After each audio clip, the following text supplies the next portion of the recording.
சாத்திரம் எல்லாருக்கும் தெரிய வேண்டிய அவசியம் இல்லை, கோத்திரம் எல்லாருக்கும் தெரியணும்.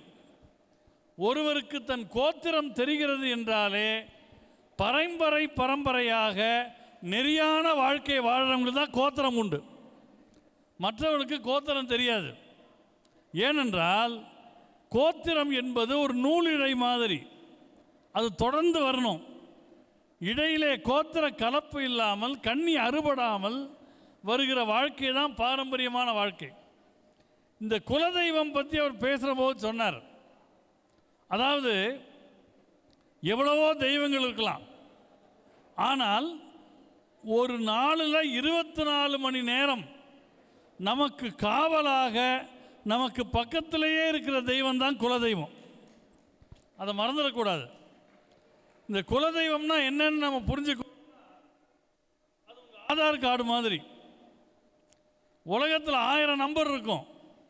உங்கள் ஆதார் கார்டு போட்டால் உங்களுக்கு மட்டுமே அது சொந்தம். ஒரு குலத்தில் பிறந்தால் உங்களுக்கு மட்டுமே சொந்தமான தெய்வம். அது ஆதார் கார்டு மட்டுமல்ல, அதான் ஆதாரமான தெய்வம். அதனால தான் ஆதார் கார்டோடு ஒப்பிட்டு சொன்னேன். ஏன்னா இந்த உலகம் முழுக்கவும் படைத்த தெய்வங்கள் உண்டு. நான் உங்களுக்கு ஒரு பாட்டு சொல்கிறேன், முடிஞ்சவங்க என் கூட சேர்ந்து சொல்லுங்கள். ஒரு வார்த்தையாக சொல்கிறேன். கிளியே, காதல விழ, கிளியே கிளைஞர் மனத்தே கிடந்து கிளர்ந்து ஒளிரும் ஒளியே, அது சூரியன். ஒளிரும் ஒளிக்கு இடமே, ஒளிரும் ஒளிக்கு இடமே ஆகாயம். எண்ணில் நினச்சி பார்த்தா, எண்ணில் நீங்கள் என்ன வேண்டாம் சொல்லுங்க, எண்ணில் ஒன்றுமில்லா வெளியே, வெளி முதல் பூதங்களாகி விரிந்த அம்மே அழியேன் அறிவு அளவுக்கு அளவானது அதிசயமே. பிரம்மாண்டத்தை எல்லாம் படைச்ச கடவுள் நம்ம அறிவுக்கு புரிகிற அளவுக்கு ஒரு தெய்வமாக வந்து நிற்குது. எல்லாம் வல்ல தெய்வம் நம்ம புரிஞ்சுக்கிற அளவுக்கு ஒரு வடிவத்தை சுருக்கிட்டு வந்ததுன்னா அதுதான் குலதெய்வம் என்பதை நாம் மறந்துவிடக்கூடாது. அப்போ நமக்கான தெய்வம் அது, நம்மை கூட நின்று பாதுகாக்கிற தெய்வம். அது மட்டுமல்ல, இந்த குலதெய்வம்னா என்னது? நம்முடைய முன்னோர்களில் யாரோ ஒருவர் தன்னை உணர்ந்த நிலையில் தன்னுடைய வாழ்க்கையே இந்த சமூகத்துக்கு தந்த நிலையில் தெய்வமானவர். இப்போது ஒரு பாட்டு உண்டு, மனிதன் என்பவன் என்ன ஆகலாம்?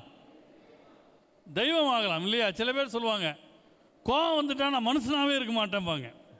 என்னமோ அது வரைக்கும் மனுஷனாக இருந்த மாதிரி. சில பேர் சொல்லுவான், சார் உங்களுக்கு கோவம் வருமா? வராதுங்க. என்ன பண்ணாலும் என்ன பண்ணாலும் வராதுங்க. உங்களுக்கு கண்ணா பண்ணான்னு திட்டினா அதெல்லாம் வராதுங்க. உங்களுக்கு கோவம் வராமல் நடந்துட்டா, யோ கோவம் வராதுங்கிறேன், திரும்ப திரும்ப கேட்டால் கெட்ட கோவம் வந்துரும்பாங்க. அப்போது மனுஷன் கோபமான மிருக நிலைக்கு போகிறான். ஆனால் மனிதன் எல்லோருக்கும் தன்னை அர்ப்பணிக்கிற போது தெய்வமாகிறான். 2000 வருஷம் முன்னால் திருவள்ளுவர் சொன்னார், வையத்துள் வாழ்வாங்கு வாழ்பவன் வானுரையும் தெய்வத்துள் வைக்கப்படும். அப்படி வாழ்வாங்கு வாழ்ந்து தெய்வமானவர்கள்தான் குலதெய்வம் என்று கொண்டாடப்படுகிற தெய்வங்கள். அதுவும் குறிப்பாக நம்ம அப்பா வழியில் வரும், பெரும்பாலும் தந்தை வழியில் தான் வரும். இப்போ எனக்கு ஒரே ஒரு பொண்ணு, இப்போ அவளை கல்யாணம் பண்ணி கொடுத்தாச்சு. அவளுக்கு குலதெய்வம் வேறையாக போயிடும். அது பெண்களுக்கே உரிய சிறப்பு. ஆண்கள் சட்டையை மாற்றிக்குவாங்க, வேட்டியை மாற்றிக்குவாங்க, வேலையை மாற்றிக்குவாங்க. ஆனால் பெண்கள் தான் குலதெய்வத்தையே மாற்றுகிற அளவுக்கு தியாக சொரூபமாக இருக்கிறவங்க. கணவன் வீட்டு தெய்வத்தை தன் தெய்வமாக ஏற்றுக்கொள்ளுவது. ஏன்னா குடும்பத்தில் ஆம்பளை எப்போ தியாகம் பண்ணுறாங்க, பொம்பளை எப்போ தியாகம் நமக்கு தெரியாது. நான் ஒரு நண்பர் வீட்டுக்கு போயிருந்தேன். அவர் காலையில் 4 மணிக்கெலாம் எந்திரிச்சு என்ன பண்ணுவார்னா, மனைவியை எழுப்பி பெட் காஃபி போட்டு கொடுப்பார். நான் ஆடி போயிட்டேன், ஏன் இந்த காலத்தில் இப்படி இருக்கிறியே, இதெல்லாம் இது பெண்கள் ஆண் ஆதிக்கம் இல்லையா, பெண்கள்லாம் பாவம் இல்லையான்னு. அவர் சொன்னார், நீங்கள் சும்மா இருங்க, நான் காலையில் 4 மணிக்கு காஃபி குடிக்கிறது எங்கள் குடும்பத்துக்காக செய்கிற தியாகம்னார். இது எப்படியா தியாகமாகும்னு கேட்டேன். அவர் சொன்னார், எங்கள் வீட்டம்மா காஃபி போட்டாங்கன்னா நிதானத்தில் குடிக்க வாயில் வைக்க விளங்காது, இப்படி தூக்கத்தோடு தூக்கமாக குடிச்சு வச்சா தான் உண்டு, அதான் பெட் காஃபி குடிக்கிறேன்னார். நமக்கு தெரிஞ்ச தியாகம் இது. ஆனால் பிறந்ததிலிருந்து ஒரு தெய்வத்தை வழிபட்டு கணவன் வீட்டுக்கு போனதும் புகுந்த வீட்டினுடைய தெய்வத்தை தன்னுடைய தெய்வமாக ஏற்பதனால்தான் பெண்களை குல விளக்கு அப்படின்னு சொல்கிற பழக்கம் நமக்கு வந்தது. அவர்கள் குலத்தை விளங்க வைக்கிறார்கள், குலத்துக்கு விளக்காக ஒளி வீசுகிறார்கள். இந்த குலதெய்வம் எத்தகையது என்றால், அவர் பேசுகிற போது ஒன்று சொன்னார், யமதர்மனே குலதெய்வத்துக்கிட்ட பர்மிஷன் வாங்கிட்டு தான் ஒரு உயிரை எடுப்பான்னு. இது மேலோட்டமாக சொன்னால் நமக்கு புரியாது. என்னுடைய தந்தை அவர் 84 வயசில் ஒரு பெரும் நோய்வாய்ப்பட்டு மருத்துவமனையில் இருந்தார். அவர் நினைவெல்லாம் இருந்தது, இழுத்துட்டுலாம் இல்லை, நினைவெல்லாம் இருந்தது. ஆனால் அவர் நினைவு போகிறது வர்றதுமா இருந்துச்சு. குலதெய்வம் கோயிலேருந்து பிரசாதம் வந்தது, எழுந்து உட்காந்து கும்பிட்டார், 2 நாளில் கிளம்பிட்டார். இப்போ குலதெய்வத்தினுடைய அங்கீகாரம் எதுக்கு வருது? போய் சேர்றதுக்கு இல்லை. அந்த விதி முடிகிற நேரத்தில் யம வாதனை இல்லாமல் அந்த உயிர் நல்லபடியாக பிரிவதற்கும் குலதெய்வம் நமக்கு அருள் செய்கிறது. இதை மறந்துடக்கூடாது. ஏன்னா ஒரு உயிருக்குன்னு சில கர்ம வினைகள் உண்டு. இது நான் கொஞ்சம் சொல்ல சிரமமான விஷயம் இல்லை, ஈஸியாக சொல்கிறேன் கேளுங்க. 3 வகையான கர்ம வினை இருக்கு. சஞ்சித கர்மம், பிராரப்த கர்மம், ஆகாமிய கர்மம். என்னையா அது இத்தனை நேரம் நல்லா தானே பேசிட்டு இருந்தால் திடீர்னு என்னமோ தத்துவம் இல்லைன்னு சொல்லலான்னு யோசிக்காதீங்க. இப்போ நமக்கு புரிகிற மாதிரி சொல்கிறேன். இப்போது நான் மத்தியானம் இப்போ 1:30 மணிக்கு விமானத்துக்கு போகணும். நீங்கள் எல்லாம் விமானத்தில் உள்நாடு அயல்நாடெல்லாம் போவீங்க. ஒரு 15 கிலோ பெட்டி கொண்டு வந்து உள்ளே கொடுத்துருவீங்க. அது என்ன லக்கேஜின்னு பேர்? அதுக்கு என்னங்க? இல்லை, நீங்கள் கையில் கொண்டு போகாமல் டிக்கெட் வாங்குகிற இடத்துல கொடுத்துருவீங்கல்ல, அதுக்கு என்ன பேர்? செக்இன் லக்கேஜ் இல்லையா? செக்இன் லக்கேஜ்னு கொடுத்து சொல்லுவோம். அப்புறம் கையில் ஒரு 5 கிலோ கொண்டு போக அளவு பண்ணுவாங்க, ஹேண்ட் லக்கேஜ். அப்புறம் ஏர்போர்ட்டில் போய் சும்மா இருக்க மாட்டோம். ஃப்ளைட் வர அந்த அரை மணி நேரத்துக்குள்ளே அங்கே போய் ரம்யமில் ஒரு புடவை எடுக்கிறது, ராம்ராஜில் ஒரு வேட்டி சட்டை எடுக்கிறது, அங்கே போய் பர்ச்சேஸ் பண்ணுவோம் இல்லையா? இப்போ பாருங்கள், உள்ளே பண்ணது செக்இன் லக்கேஜ், அதுதான் சஞ்சித கர்மம். நம்ம பிறக்கிறதுக்கு முன்னாலேயே நமக்குன்னு ஒரு ஸ்டாக் இருக்கும், நம்ம கண்ணுக்கு தெரியாது, அங்கே இருக்கும். அதான் சஞ்சித கர்மம். கையில் ஹேண்ட் லக்கேஜ் கொண்டு போகிறோம் பார்த்தீங்களா, அப்போதைக்குன்னு அந்த பிறவிக்குன்னு வர்றது பிராரப்த கர்மம். அப்புறம் ஏர்போர்ட்டில் போய் நிறைய அந்த மாதிரி இந்த பிறவியில் நாம் சேர்க்கிற கர்மத்துக்கு ஆகாமிய கர்மம்னு பேர். இப்போ இப்படி ஞாபகம் வச்சுக்கோங்க, செக்இன் லக்கேஜ் என்ன கர்மம் பாருங்கள், அதுக்குள்ளே மறந்துட்டீங்க. சஞ்சித கர்மம் என்னது? சஞ்சித கர்மம். ஹேண்ட் லக்கேஜ் என்னது? பிராரப்த கர்மம் இல்லையா? அங்கே போய் இப்போ ஷாப்பிங் பண்ணது என்னது? ஆகாமிய கர்மம். சஞ்சிதம், பிராரப்தம், ஆகாமியம். நீங்கள் ஃப்ளைட்டில் நல்லா தூங்கிடுறீங்க, லேண்ட் ஆனதே தெரியல, எல்லாம் எந்திரிச்சு போயிட்டாங்க, நீங்கள் தூங்கிட்டே இருக்கிறீங்க. அந்த ஏரோஸ்டஸ் வந்து எழுப்புது, சார் சார் அப்படின்னு. சில பேர் ஏரோஸ்டஸ் எழுப்போன்னே தூங்குவாங்க, அது வேறு விஷயம். ஆனால் அந்த ஏரோஸ்டஸ் எழுப்புனது என்ன அப்படின்னு கேட்கவும், சார் ஃப்ளைட் லேண்ட் ஆகிடுச்சு சார், எல்லாம் போயிட்டாங்க. நீங்கள் எழுந்து மேலே திறந்து பார்த்தா உங்கள் ஹேண்ட் லக்கேஜையும் காணும், உங்கள் ஷாப்பிங் லக்கேஜையும் காணும், எவனோ கொண்டு போயிட்டான். சரி என்னடா பண்ணுறதுன்னு அந்த கன்வேயர் பெல்ட்டிட்ட போய் நின்னா எல்லார் பொட்டியும் வருது, உங்கள் பொட்டி எவனோ ஒருத்தன் முன்னாலே எடுத்துகிட்டு போயிட்டான். அப்படின்னா என்ன அர்த்தம்? செக்இன் லக்கேஜ் போச்சு, ஹேண்ட் லக்கேஜ் போச்சு, ஷாப்பிங் லக்கேஜ் போச்சு. வருத்தமாக இருக்கும் இல்லையா? ஆனால் பிறவின்னு வந்துருச்சுன்னா உங்களோட சஞ்சித கர்மம், பிராரப்த கர்மம், ஆகாமிய கர்மம் 3ம் காணாமல் போச்சுன்னா நம்ம நேராக முக்திக்கு போயிடுவோன்னு அர்த்தம். இதற்கு குருவினுடைய அருள் உதவும், குலதெய்வத்தினுடைய அருள் உதவும். அதனால தான் குலதெய்வத்தை நாம் இறுக பற்றி கொள்ளுகிறோம். ஏன்னா இப்போ குடும்பத்துக்குன்னு ஒரு டாக்டர் வச்சுருப்பீங்க, ஃபேமிலி டாக்டர். குடும்பத்துக்குன்னு ஒரு ஆடிட்டர் இருப்பார், ஃபேமிலி ஆடிட்டர். குடும்பத்துக்குன்னு ஒரு எல்ஐசி கன்சல்டன்ட் இருப்பார், குடும்பத்துக்கு ஃபேமிலி ஏஜென்ட். அந்த மாதிரி குடும்பத்துக்குன்னே இருக்கிற கடவுள் குலதெய்வ கடவுள், பர்சனல் காட். இன்னைய பாஷையில் சொல்லணும்னா பர்சனல் காட். உங்களை நல்லா தெரியும். உங்களுக்கு ஜாதகத்தில் பெரிய கோளாறு வருதா, ஜோசியர்லாம் பயமுறுத்துகிறாங்களா, குலதெய்வம் கோயிலில் போய் அர்ச்சனை பண்ணிட்டு வந்தால் அந்த தாக்கம் குறையும். ஒரு முக்கியமான அசைன்மெண்ட் சைன் ஆகணும். ஏதோ கண்ணுக்கு தெரியாத தடை வந்துக்கிட்டே இருக்குதுன்னா வருஷத்துக்கு ஒரு முறையாவது குறைந்தது குலதெய்வ வழிபாடு செய்கிறவங்களுக்கு குடும்ப வாழ்க்கை, தொழில் வாழ்க்கையில் எந்த தடையும் வராது. அப்போ ஏதோ கோயிலுக்கு போனால் இப்படி கும்பிட்டா வந்தோம்னு அல்ல, மானசீகமான உறவை அந்த தெய்வத்தோடு வளர்த்துக்கணும். இன்றைக்கி நிறைய பேருக்கு தெய்வத்தோடு மானசீக உறவே கிடையாது. அன்னைக்கு பாருங்கள், நம்ம காந்திபுரம் விநாயகர் கோயில் பக்கத்தில் இன்னொரு கோயில், அங்கே எல்லாம் ஒன்றா நின்று கும்பிடுவாங்க, இல்லை உளுந்து கும்பிடுவாங்க. ஒரு ஆள் ஓடி ஓடி கும்பிட்டார். என்னையா ஓடி ஓடி கும்பிட்றாருன்னு பார்த்தா அவர் சொல்கிறாரு, நான் புது செருப்பு போட்டு வந்தேங்க, வாசலில் விட்டுட்டு வந்துட்டேன், அதான் ஓடி ஓடி இருக்குதான்னு பார்த்துட்டு கும்பிட்றேன்னார். எதிராக இருந்தாலும் சொன்னார், விவரம் இருக்குதா, நானும் தான் புது செருப்பு போட்டேன், உன்னைய மாதிரியா பண்ணேன், இங்கே வேறு பையில் போட்டு உள்ளே கொண்டு வந்துட்டேங்கிறார். கையில் புது செருப்பு போட்டு நிற்கிறார். இப்போ சாமி முன்னால் நிற்கிறப்ப இவ்வளோ பிரச்சனை மனுஷனுக்கு இருக்குன்னா, அந்த கடவுளை உங்களுக்குரிய கடவுளாக உணர்ந்து தொடர்ந்து வழிபாடு செய்வதற்கு உகந்த வழிபாடு குலதெய்வ வழிபாடு. அந்த குலதெய்வ வழிபாட்டை விடாமல் பிடிக்கிறவங்களுக்கு தடைகள் எல்லாம் விலகிக்கிட்டே இருக்கும். கண்ணுக்கு தெரியாத தடைகள் விலகும். அந்த குலதெய்வத்தினுடைய பூஜை பிரசாதம் வீட்டில் இருந்தால் பில்லி சோனியம் போன்ற தீய சக்திகள் நம்மை அண்டாது. இதெல்லாம் நம்ம பெரியவங்க இதுக்காக தான் வகுத்து வச்சாங்க. நிறைய பேர் அதனுடைய தாற்பயத்தை விட்டு விட்டார்கள்.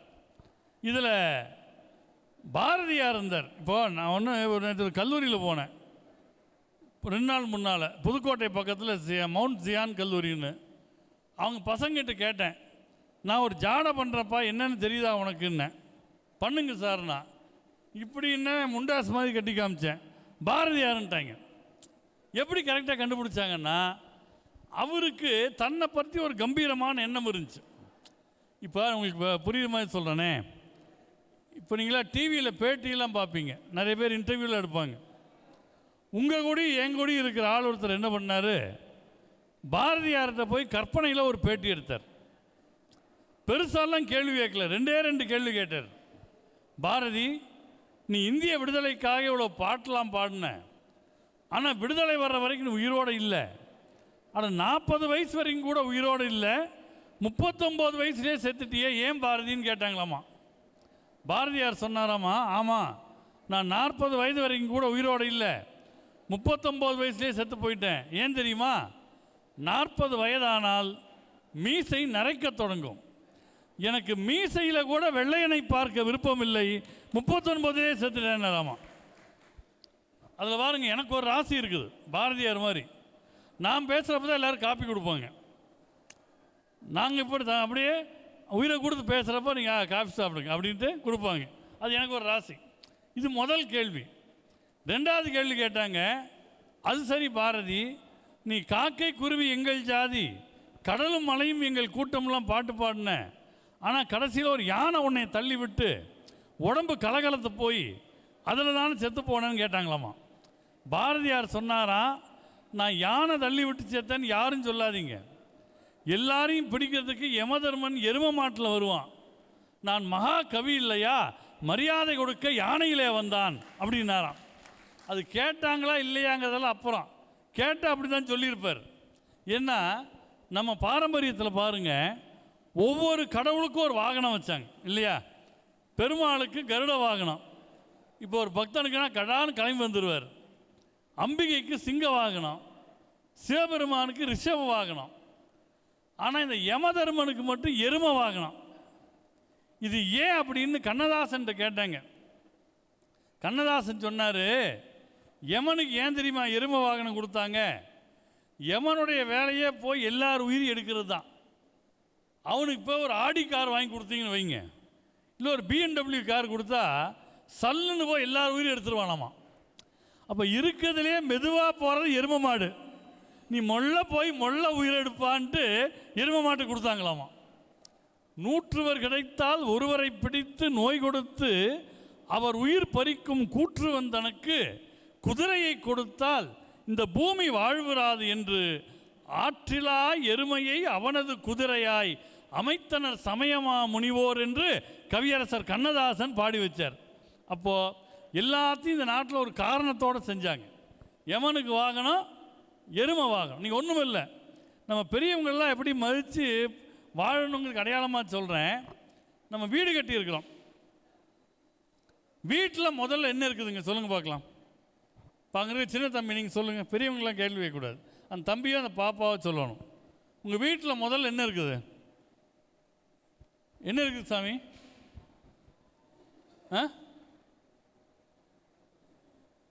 அது யார் வீட்டிலன்னு கேட்குறாப்புல. உங்கள் வீட்டில் தான். சொல்லுங்கள் பரவாயில்ல சொல்லுங்கள். அதான் முன்னால் ஒரு மாமா சொல்லி கொடுத்துட்டாரு உனக்கு. இல்லை அதுக்கு சின்ன பையனா உங்களை இல்லை, உங்களுக்கு பின்னால் உட்காந்துருக்காரு பாரு. அவர் மனசில் சின்ன பையனாக இருக்கார் பாருங்க, எழுந்துட்டார். உங்கள் பேர் என்ன தம்பி? எழுந்து நின்னதுக்காகவே ஒரு பாராட்டு கொடுங்க, கைத்தட்டு கொடுங்க அவருக்கு. சொல்லுங்க ராஜா, வீட்டில் முதல்ல என்ன இருக்கும்?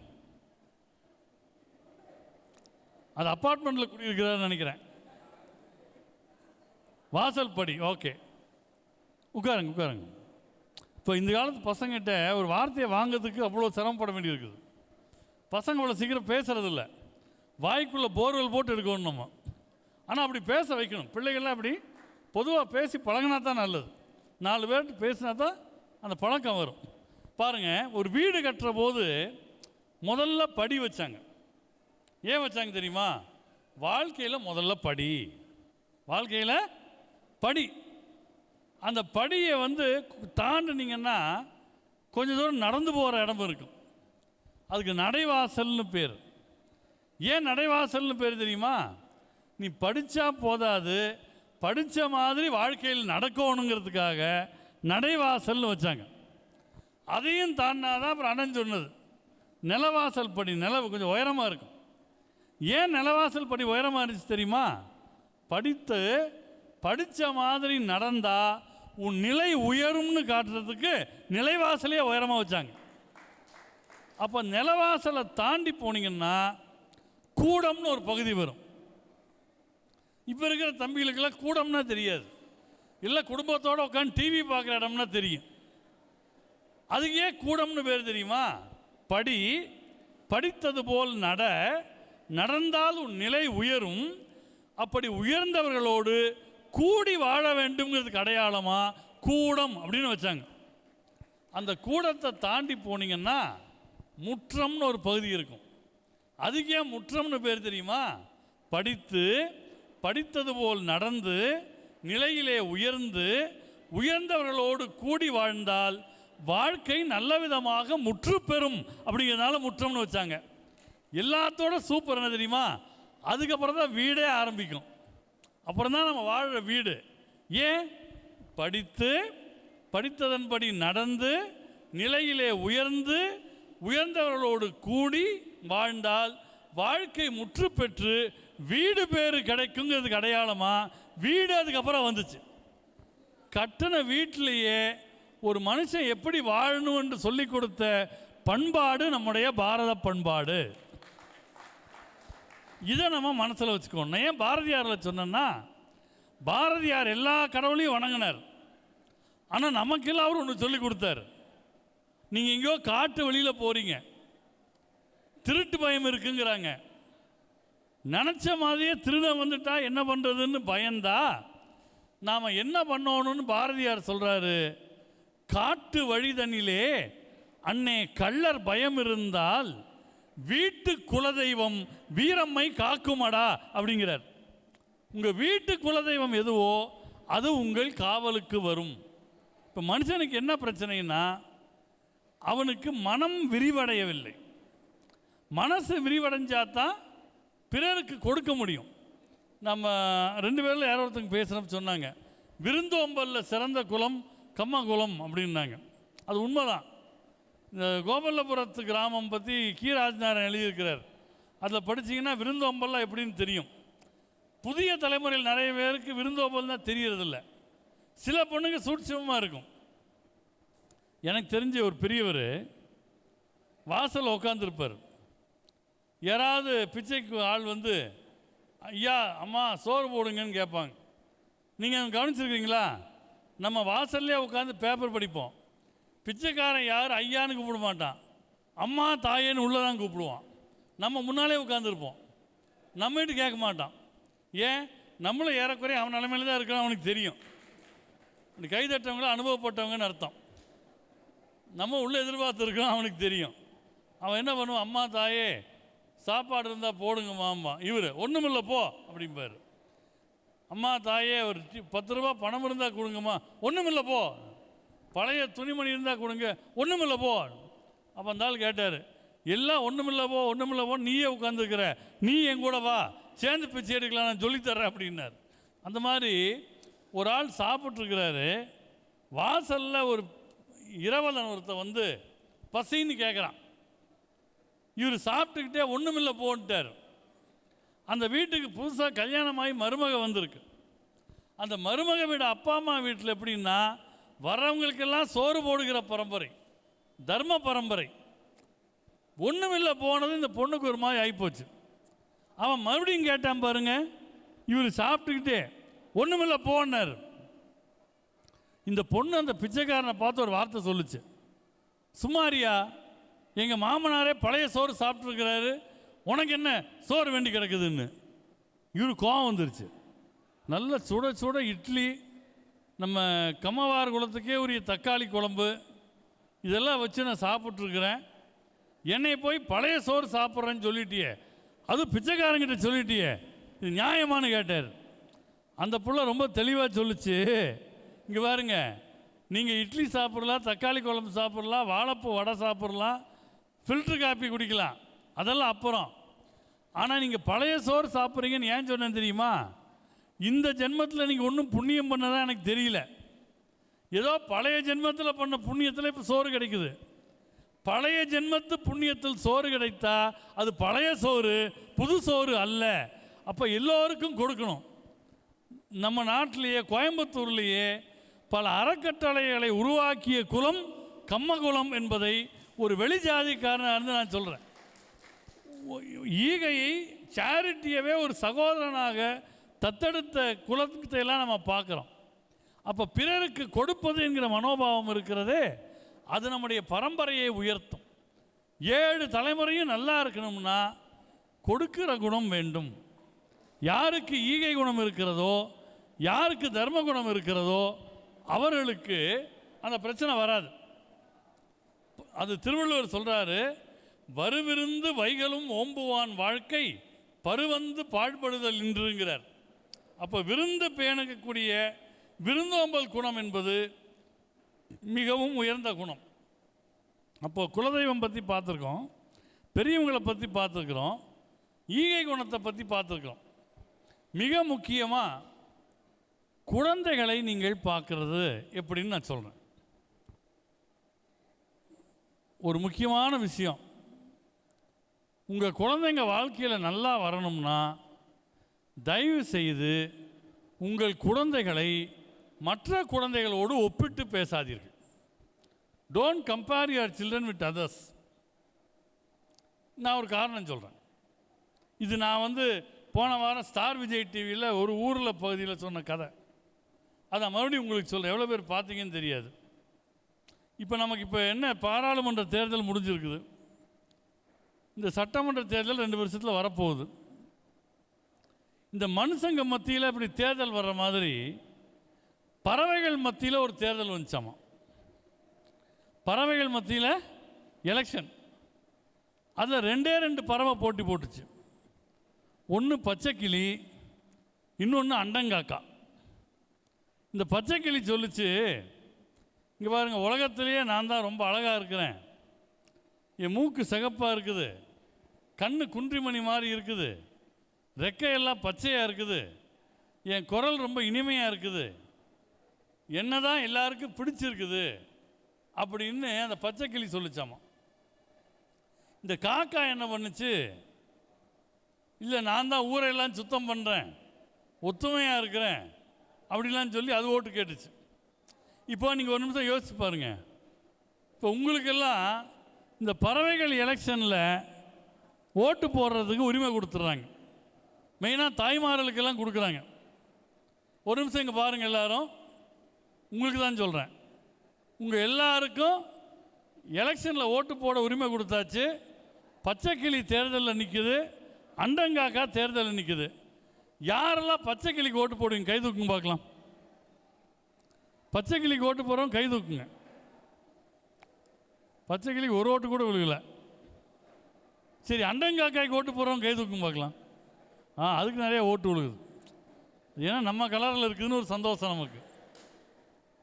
அதில் பெண்கள் நிறைய பேர் ரெண்டுக்குமே கை தூக்கலை. ஏன்னா அவங்கள ஓட்டு போடுற வயசே வரல. இன்னும் 18 தாண்டாமல் இருக்கிறதுனால அவங்களாம் கை தூக்காமல் இருக்கிறாங்க. இப்போது அண்டங்காக்காய்க்கு ஓட்டு போடுறதுக்கு நம்ம கை தூக்கணும்ல, என்ன காரணம்னு நினைக்கிறீங்க? அதோடைய சிறந்த குணம்னு என்ன சொல்லுவோம்? என்னங்க? ஒத்துமையாக இருக்குது.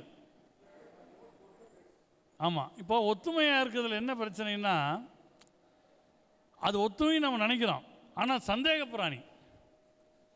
இப்போ எச்சலையை போட்டிங்கன்னா சாப்பிட்டு போயிடும். ஃப்ரெஷ்ஷாக சாப்பாடு வச்சிங்கன்னா ஊரையெல்லாம் கூட்டி சாப்பிட சொல்லும். அடுத்தவனை திங்க விட்டுட்டு அப்புறம் திங்கும். சந்தேக பிராணி காக்கா. இருக்கட்டும், பரவாயில்ல. இப்போ இந்த எலெக்ஷன் நடக்குது. இந்த எலெக்ஷனில் கிளிக்கும் காக்காய்க்கும் சரியான போட்டி. கடைசியில் பார்த்தீங்கன்னா பச்சை கிளி ஜெயிச்சிடுது. ஏன்னா நம்ம நாட்டில் அழகாக இருந்தால் ஓட்டு போட்டுருவாங்க. அது ஒரு பழக்கம் நம்ம நாட்டில். யாராச்சும் அழகாக இருந்தால் ஓட்டு கிடைக்கும். இப்போ பச்சை கிளிக்கு ஓட்டு கிடச்சிது.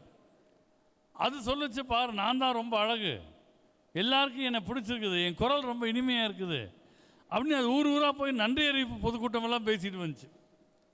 அது நன்றி அறிவிப்பு பொதுக்கூட்டம் பேசிட்டு வர்றப்ப ஒருத்தர் அதை பிடிச்சிட்டான். பிடிச்சவன் ரெக்கையெல்லாம் கட் பண்ணி கூண்டுக்குள்ளே போட்டான்.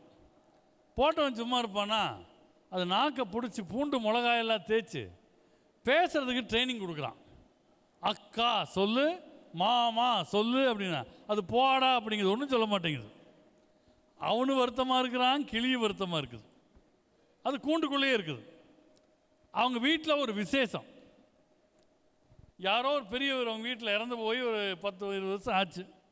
அவருக்கு அன்றைக்கி சாமி கும்பிட்றாங்க. அப்போது இலையில் அவருக்கு பிடிச்சதெல்லாம் வச்சு படைச்சிட்டு அந்த இலையை தூக்கி மொட்டை மாடியில் வச்சாங்க. எதுக்கு வச்சாங்க? எதுக்குங்க? காக்காய்க்கு வச்சாங்க. காக்கா வரலை. உடனே அங்கே இருக்கிற பெரியப்பா, சித்தப்பா, அத்தை, மாமா எல்லாம் ஒன்றான்ட்டு என்ன பண்ணுவாங்க? காக்கான்னு சத்தம் போட்டாங்க. அப்போ காக்கா வந்துச்சு. எந்த காக்கானா எலெக்ஷனில் தோற்று போன அதே காக்கா வந்துச்சு.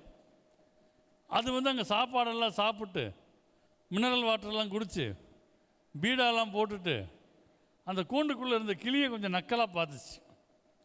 என்னமோ நீ தான் ரொம்ப அழகுன்ன, உன்னையே தான் எல்லாருக்கும் பிடிக்கும்லாம் நீ சொன்ன, உன்னை பிடிச்சே உள்ளே போட்டான் பாரு, என்னை எவனும் பிடிக்கவே இல்லை. இன்னொன்று பார்த்தியா, இந்த மனுஷன் ஓ நாக்கில் பூண்டு மிளகாயெல்லாம் தேய்ச்சி தன்னை மாதிரி பேச பழக்கிறான். நீ சொன்ன உன் குரல் எல்லாருக்கும் பிடிக்குதுன்னு, அவன் தன்னை மாதிரி பேச உனக்கு பயிற்சி கொடுத்து அக்கான்னு சொல்லு, மாமான்னு சொல்லுங்கிறான். நான் இப்போ 2 நிமிஷம் வரல, இவன் என்னை மாதிரி காக்கா காக்கான்னு கத்திட்டு இருக்கிறான். நீ பெருசா நான் பெருசான்னு கேட்டுச்சு. கிளி யோசிச்சது. காக்கா சொல்லுச்சு, இங்கே பாரு, நீயும் பெருசு இல்லை நானும் பெருசு இல்லை. கடவுள் உனக்கு சில திறமைகளை கொடுத்துருக்கிறாரு, அது என்கிட்ட இல்லை. எனக்கு சில திறமைகளை கொடுத்துருக்கிறாரு, அது உங்ககிட்ட இல்லை. எனவே யாரும் உங்கள் குழந்தைகளை மற்ற குழந்தைகளோடு ஒப்பிடாதீர்கள். உங்கள் குழந்தையின் தனி பெருமையை உணர்ந்து அதை வளர்த்து வாருங்கள். அந்த குழந்தை தான் தலைமை பண்போடு வளரும், தன்னை பற்றி ஒரு நம்பிக்கையோடு வளரும். எனக்கு இது முடியும், எங்கள் அப்பா அம்மா இதை ஆதரிப்பாங்கன்னு வளரும். இன்னொன்று, இப்போ பொது இடங்களில் போகிறோம், நிறைய பேசுகிறோம், அதெல்லாம் இருக்குது. சில இடங்கள் என்ன பண்ணுவோம், சமரசம் பண்ண ஆரம்பிப்போம். எவ்வளோ நேரம் இருக்குங்க? ஒரு 10 நிமிஷம் எடுத்துக்கலாமா? இன்னும் 10 நிமிஷம் பேசணும். அதாவது இப்போ சார் சொன்னார், நான் நேற்று சென்னையில் பேசினேன், காலையில் உங்கள்கிட்ட பேசிட்டு மத்தியானம் போய் மறுபடியும் இன்றைக்கி நாளைக்கு சென்னையில் கூட்டம் இருக்குது. இப்போ நினச்சா ஃப்ளைட்டில் போய் பேசிடுறோம். பேச ஆரம்பித்த புதுசில் இதெல்லாம் கிடையாது. நான் காலேஜில் படிக்கிறப்ப, பிஎஸ்சி ஆர்ட்ஸில் படிக்கிறப்ப மீட்டிங்லாம் போக ஆரம்பிச்சிட்டேன். அப்போ என்ன பண்ணுவாங்க, முன்னாலே நம்ம பேரில் நோட்டீஸில் போட மாட்டாங்க. யாரோ ஒரு பேச்சாளர் வரலைன்னா கூப்பிடுவாங்க ஃபோன் பண்ணி, தம்பி அவர் வரலப்பா, அதுக்கு பதிலாக நீங்கள் வாங்க அப்படின்னு.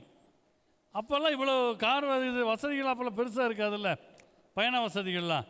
ஏதோ பஸ்ஸில் ஏறி போக வேண்டியது தான். அப்போ எங்கள் வீட்டிலலாம் என்ன சொல்லுவாங்க, நீ சின்ன பையனாக இருக்கிற, எங்கெங்கேயோ போகிற பக்கமெல்லாம் அனுசரித்து போய்க்கோ, உன் வயசோட வீரத்தை எல்லாம் காட்டாத, யார் வந்தாலும் அட்ஜஸ்ட் பண்ணிக்கோ அப்படிங்கிறாங்க. இது என் மனசில் பதிஞ்சிருச்சு. ஒரு நாள் திருச்சியில் கூட்டம்ங்க, அவசரமாக ஃபோன் பண்ணி வர சொல்லிட்டாங்க. நான் புறப்பட்டேன். அப்போல்லாம் எப்படின்னா, பஸ்ஸில் போகிற போது இந்த 3 பேர் உட்கார்ற சீட் இருக்கும், 2 பேர் உட்கார்ற சீட் இருக்கும். அப்போ நாங்களாம் ஒரு டெக்னிக் பண்ணுவோம். இந்த 2 பேர் உட்கார்ற சீட்டில் ஓரமாக உட்காந்துட்டு கர்ச்சீப் எடுத்து பக்கத்து சீட்டில் போட்டு வச்சுருது, இன்னமும் யாரோ வரப்போகிற மாதிரி. ஏன்னா இப்படி யாராச்சும் வந்தாங்கன்னு வச்சுக்கோங்க, நம்ம உட்கார விட மாட்டாங்க, நம்மளை அப்படியே ஜன்னலோடு சட்னி பண்ணிடுவாங்க. அதனால் அப்படி துண்டு போட்டு வச்சுக்கிறது, யாராச்சும் ஒல்லியாக வந்தால் கூப்பிட்டு உட்கார வச்சுக்கிறது. இது ஒரு டெக்னிக்கு. அன்னைக்குன்னு பார்த்து ஏறுறவங்க பூரா கனபாடிகளாக ஏறுறாங்க. பஸ்ஸு எடுக்கிற நேரமாக வேற போயிடுச்சு. என்னடா பண்ணுறதுன்னு யோசித்தேன். பார்த்தா விடன்னு ஒல்லியாக ஒரு ஆள் ஏறினார். நான் அவரை பார்த்து ரகசியமாக, சார் வாங்க அப்படின்னு. அவர் அதை விட ரகசியமாக, சீட்டு இருக்கா? இருக்குது சார், வாங்க சார் அப்படின்னு. அவர் பின்னால் திரும்பி, மாமா சீட்டு இருக்குதாமா அப்படின்னார். அவன் ஏற்றி விட வந்திருக்கான்னு அப்புறம் தான் தெரிஞ்சுது. அதில் பார்த்தா இது வரைக்கும் வந்ததை விட பெரிய ஒரு ஆள் வர்றார், உருண்டு வர்றார். அது கூட தப்பு இல்லை, அது கடவுள் கொடுத்த உடல்வாகு, அது குறை சொல்லக்கூடாது. ஆனால் மனுஷன் ஃபுல் தண்ணியில் இருக்கிறான். இந்த தண்ணி ஓட்ட ஆளுக்கு கூட ஒன்றா பயணம் பண்ணுற மாதிரி கொடுமை எதுவுமே கிடையாது. அவர் என் பக்கத்தில் உட்கார்ந்தார். தம்பி எங்கே போகிறீங்க அப்படின்னார். எங்கள் வீட்டில் சொன்னாங்களே அட்ஜஸ்ட் பண்ணி போய்ப்பா, அனுசரித்து போய்க்கோன்ட்டு. ஐயா நான் திருச்சி போகிறேனுங்க. என்ன ஆச்சரியம், நானும் திருச்சி தான் போகிறேன்னார். அந்த பஸ்ஸே திருச்சிக்கு தான் போகுது. இவர் சும்மா அடிச்சு விட்றாரு. அப்போ ஆமாங்க, ரொம்ப ஆச்சரியங்க, நான் அனுசரித்து போகிறேன். ஆமாங்க. அவர் பஸ்ஸு புறப்பட்டுது. கொஞ்சம் இந்த தண்ணி போட்டவங்களுக்கெல்லாம் இந்த சமுதாயத்தை திருத்தணும்னு அக்கறை வரும் பாருங்க. அடா அது பெரிய பெரிய தலைவர்களுக்கே வந்திருக்காது. தம்பி எல்லாத்தையும் மாற்றணும் தம்பி. ஆமாங்க ஐயா, எல்லாத்தையும் மாற்றிடுவோம். நான் பாருங்கள், கோயம்புத்தூர்லேருந்து புறப்பட்டா பல்லடம் வருது, அப்புறம் காங்கேயம் வருது, அப்புறம் கரூர் வருது. முதல்ல இதை மாற்றணும், முதல்ல கரூர் வரணும், அப்புறம் பல்லடம் வரணும். நான் அவர் அனுசரிக்கிறேன். அருமையான யோசனைங்க, அப்படியே பண்ணிடலாம். இப்படியே பேசிக்கிட்டே வர்றேன். பின் சீட்டில் 2 பேர் பேசிக்கிறாங்க. முன்னால் பாரு 2 குடிகார பசங்க என்ன கலாட்டா பண்ணுறானுங்கன்னு என்னையும் அவங்க கூட சேர்த்திட்டாங்க. அதில் ஒருத்தர் சொல்கிறாரு, அந்த ஆளாவது பரவாயில்ல, வயசானவன், இவன் சின்ன பையனாக இருக்கிறான், இந்த வயசுலேயே கெட்டு போயிட்டான் பாரு. அப்போ தான் எனக்கு புரிஞ்சுது, அனுசரித்து போவது அப்படிங்கிற பெயரில் நம்ம தகுதிக்கு சம்மந்தமில்லாத ஆளு கூட அட்ஜஸ்ட் பண்ணோம்னா இந்த உலகம் நம்மையும் பழிக்கும் என்ற உண்மையை அன்றைக்கு நான் கற்றுக்கொண்டேன். அப்போ நம்ம தனித்தன்மையோடு இருக்கணும். We should maintain our individuality. பல பேராலும் கொண்டு செலுத்த முடியாதது தனித்தன்மை தான். எந்த சூழலிலும் நானாக இருப்பேன் என்பது. அப்போ குலதெய்வ வழிபாடு, பெரியவங்க உருவாக்கின வாழ்க்கை முறையை மதிப்பது, குழந்தைகளை பேணி வளர்ப்பது, எல்லாத்த விட முக்கியம். ஒரு வீட்டில் சாயங்காலம் 6 மணி ஆனால் விளக்கு ஏற்றணும். அந்த விளக்கு எவ்வளவு நேரம் எரியுதோ நல்லது. சில பேர் உடனே அமர்த்திடுவாங்க, அது கூட தேவையில்லை. ஒரு 3 மணி நேரமாவது எரியணும். இப்போ 100 வயசை தொட்டு இருக்கக்கூடிய ஜோதிட சக்கரவர்த்தி ஏஎம் ராஜகோபாலன் சொல்கிறாரு, வீட்டில் யாருக்கா திடீர்னு உடம்பு சரியில்லாமல் போதுன்னு வைங்க, திடீர்னு நெஞ்ச பிடிக்கிறா, ஏதோ முடியாமல் இருக்குது, கொஞ்சம் பதட்டமாக இருக்குன்னா நீங்கள் ஆம்புலன்ஸ் ஃபோன் பண்ணி அவர் ஆம்புலன்ஸில் ஏற்றுறதுக்குள்ள பூஜை அறையில் போய் ஒரு விளக்கை ஏற்றி வச்சுருங்க. மருத்துவமனைக்கு போகிற வரைக்கும் எந்த ஆபத்தும் வராமல் இருக்குது, நான் கேரண்டிங்கிறார் அவர். இப்போ விளக்கு ஏற்றுறதுல அவ்வளோ விஷயம் இருக்குது. அது தெய்வ சன்னதியில் விளக்கேற்றி வைப்பது வீட்டுக்குள்ளேங்கிறது ஒரு பெரிய ஆறா கிரியேட் பண்ணும். அது ஏற்படுத்தக்கூடிய அந்த பாசிட்டிவான வைப்ரேஷன் என்பது தேவையில்லாத விஷயங்கள் வீட்டுக்கு வரதை தடுக்கும். அப்புறம் வீட்டில் நல்ல அதிர்வுகள் இருக்குன்னா, நான் தாய்மார்களுக்கு ரொம்ப வணக்கத்தோடு கேட்டுக்கிறேன், இந்த கண்ட சீரியல்லாம் பார்க்கறது கொஞ்சம் கம்மி பண்ணுங்க. அவங்க பார்க்குறாங்க இப்போ தான் இந்த ஆள் நமக்கு எதிரியாக மாறுறான் அப்படின்ட்டு. நான் கேட்குறேன், தயவுசெய்து தப்பாக எடுத்துக்காதீங்க. யாரோ ஒரு 97, 98, 100 வயசில் நம்ம பெரியவங்க இருக்காங்க, நம்ம வீட்டு நல்லா இருக்காங்க. திடீர்னு அவங்களுக்கு ஏதோ ஒன்று ஆயிடுச்சுன்னு வச்சுக்கோங்களேன், அது எத்தனை நேரம் நம்ம வீட்டில் வச்சுருப்போம்? ஒரு 2 நாள் வச்சுருப்போம் அதிகபட்சம். அது வெளிநாட்டிலேருந்து பேரம்பேத்தி வரணும்னா வச்சுருப்போம். இந்த சீரியலில் பாருங்கள், எவனோ ஒருத்தர் கதையில் செத்து போயிடுவான். அவன் பணத்தை நம்ம வீட்டு ஹாலில் ஒரு வாரம் வச்சுருக்கான். தினம் க்ளோஸ்அப்பில் காட்டுறான். எவனா வந்து அழுகிறான். எவனா ஒருத்தன் செத்த பணத்துக்கு நம்ம வீட்டில் வச்சுட்டு இருக்கணும்? அதை பார்த்தீங்கன்னா யாரையுமே நம்ப தோணாது. தங்கச்சி வில்லி, மாமியார் அதை விட வில்லி, நாத்தனார் கொடூரமான வில்லி, எல்லாத்தையும் இப்படி குழப்பி விட்டு உறவுகள் தொடராமல் போவதற்கு இந்த சீரியல்கள் மிக முக்கியமான காரணம். பெரியவங்க தயவு செய்து அதை உணரணும். அது வெறுமனே ஏதோ டிவி ஓடுதுன்னு அர்த்தம் இல்லை. அந்த வைப்ரேஷன் வீடு பூரா நிறையுது. யாரை பார்த்தாலும் நமக்கு மனசுக்குள்ள ஒரு சந்தேகம் தோணுது. சிலவன் சொல்லுவோம்ல, என்னவோ தெரியலைங்க அந்த ஆளை பார்த்தாலே பொசன்னு வருதும்போம். என்ன காரணம்னா இந்த எதிர்மறை உணர்வுகள். அதை கொடுமை என்னென்னா, அதை பார்க்காம விட்டா தேவையில்லை, மதியம் ஒரு தடவை மறுபடியும் போடுறான். ராத்திரி தவற விட்டு அடுத்த நாள் மத்தியானம் பார்த்துக்கிறாங்க. அதுவும் இல்லாட்டி ஹாட் ஸ்டாரில் பார்த்துக்கிறாங்க. அந்த கதையும் வருஷக்கணக்காக போயிட்டே இருக்குது ஒரே மாதிரி. நம்ம கதை நகரதே பெருசாக இருக்குது. இந்த இது இன்னொன்று பார்த்தீங்களா நீங்கள், பிக் பாஸ் ஒன்று வந்துச்சு. 100 நாள் அந்த வீட்டுக்குள்ளே என்ன நடக்குதுன்னு தினம் பார்க்குறான். அவன் வீட்டில் என்ன நடக்குதுன்னு அவனுக்கு தெரியல. அவன் பையன் என்ன பண்ணுறான், பிள்ளை என்ன பண்ணுது, யாருக்கு எப்படின்னு அது பார்க்கறது இல்லை. ஏதோ ஒரு வீட்டில் ஒரு 10 பேர் காசுக்காக வந்து உட்கார்ந்துருக்குறாங்க. அப்போது நான் ஏன் சொல்கிறேன்னா, இந்த உலகத்தில் சாதனையாளர்கள் பொழுதுபோக்குகளை உருவாக்குகிறார்கள், சாதாரண மக்கள் பொழுதுபோக்குகளை பார்க்கிறார்கள். நாம் சாதனை மனிதர்களாகணுமா சாதாரண மனுஷனாக இருக்கணுமான்னு நாம் முடிவு பண்ணணும். நம்ம குழந்தைகளுக்குள் இருக்கிற படைப்பாற்றல், டான்ஸு, பாட்டு, இந்த கலைகளை வளர்க்கணும். நான் இதை சொல்லி நான் நிறைவு பண்ணுறேன். ஒரு காலத்தில் இந்த கலைகளெல்லாம் வேலைக்காகாதுன்னு நினைப்பாங்க. தான் விரும்புகிற கலையை ஒருத்தர் நல்லா செஞ்சான்னா, அவன் பாருங்கள், ஒரு சூப்பர் சிங்கரில் வந்து ஒரு 10 பாட்டு பிரமாதமாக பாடினா, ஒரு 15 வயசு பையனுக்கு உரகடத்தில் 40 லட்சத்துக்கு வீடு கொடுக்குறாங்க. என்ன அர்த்தம்? தனக்கு பிடித்ததை நாம் ரசித்து செய்தால் இந்த உலகம் நம்மை அங்கீகரிக்கும் என்பதற்கு இதெல்லாம் அடையாளம். இப்போ குழந்தைக்கு டான்ஸ் வருதா, சேர்த்து விடுங்க. பாட்டு வருதா, பழக்கி விடுங்க. அதை நல்லா என்கரேஜ் பண்ணுங்கள். 4 பேர் முன்னால் பெருமையாக சொல்லுங்கள், என் பையன் நல்லா பாடுவான், பொண்ணு பிரமாதமாக ஆடும். பல பேர் சொல்லுவான், குழந்தைக்கு என்ன ஏன் கேட்குறீங்க? ஒருத்தர் வீட்டுக்கு நான் போயிருந்தேன். போய் கதவை தட்டினேன், லொக்னு தட்டினேன். அப்போ தான் அவங்க வீட்டுக்குள்ளே உள்நாத்தை விட்டு நடந்து முடிஞ்சிருக்கு போல இருக்குது. அவர் கதவை திறந்தார். வரவேற்கிறப்ப வாங்க அப்படி போகல, அவர் வாங்க வாங்க அப்படின்னாரு. இந்த ஆள் வரவேற்கிறாரா விரட்டுறாரான்னு தெரியல. உள்ளே போனேன். உக்காருங்க அப்படின்னாரு. அதே கோபத்தில் நான் உட்காந்தேன். சூழ்நிலை ரொம்ப இறுக்கமாக இருந்தது. இது எப்படா சரி பண்ணுறதுன்னு பார்த்தா, அவர் பையன் உள்ளேருந்து ஓடி வந்தான். நான் அவனை அப்படியே தூக்கி மடியில் வச்சுட்டு, உங்கள் பையனா அப்படின்னு கேட்டேன். இந்த கேள்வியே தேவையில்லாத கேள்வி. பின்ன அடுத்த வீட்டு குழந்தை அவங்க வீட்டிலேருந்து வரும், ஏதோ பேச்சு கொடுக்கணுமேனு கேட்குறது தான். உங்கள் குழந்தை? ஆமாம் அப்படின்னாரு. என்ன பேர் வச்சுருக்கிறீங்கன்னு கேட்டேன்.